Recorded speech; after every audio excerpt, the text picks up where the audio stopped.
Tsutsukakushi Tsukiko's name is a bit of a tongue twister, but my feelings for this figure are pretty straightforward. Tsukiko's box has two nice large windows on the front and back, and a nice picture of the figure itself on the side, which complements the cute overall design. Despite being a slightly older and cheaper figure, Tsukiko still holds up really well, and she can be picked up for close to her original price, unopened on the second-hand market. Tsukiko is positively adorable, and I love the composition of this figure. The cute pose coupled with the imaginative base results in a really stylish execution of an already cool concept, and because of that, she's been on my wishlist for years and I'm glad to finally own her. We'll start from the bottom and work our way up. In my opinion, the most interesting part of this figure isn't Tsukiko herself, it's the cat shadow on the base, and without it I probably wouldn't have even bought her. It's a slightly transparent piece of plastic that slips under her foot and looks fantastic while doing so. The paw prints on the base itself are another nice touch and complement Tsukiko's character and cat-like features.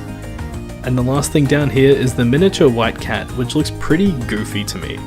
It's a bit bland and isn't really essential to the figure, so you can choose whether to display it or not.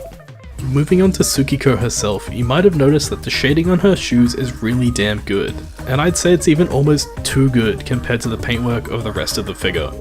She has a little bit of subtle shading on her legs, particularly around the knees, which gives her an ever so slightly enhanced appearance.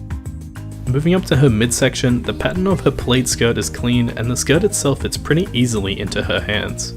There is one big downside though, which is for some reason it has a shiny finish, which makes it look pretty obviously plasticky compared to the matte finish of almost every other part of the figure.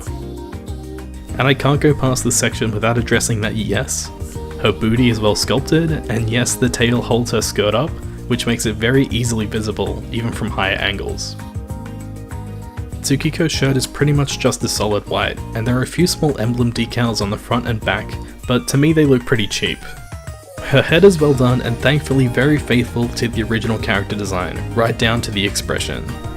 My only issue is that the radioactive green colour on the cherry looks a bit whack, but aside from that, the details are well painted. The apple on her head is attached via magnet, so once again you have a choice to display it or not, but unlike the cat on the base, the apple looks pretty good, and I'll be keeping it on. That just about wraps it up for this review. As a whole, I think Tsukiko is super cute, and the minor details I pointed out don't really bother me. Even if you don't know the character and you're just a catgirl enthusiast, I can still wholeheartedly recommend picking her up. I hope you enjoyed the review, and I'll catch you again in the next one. Bye!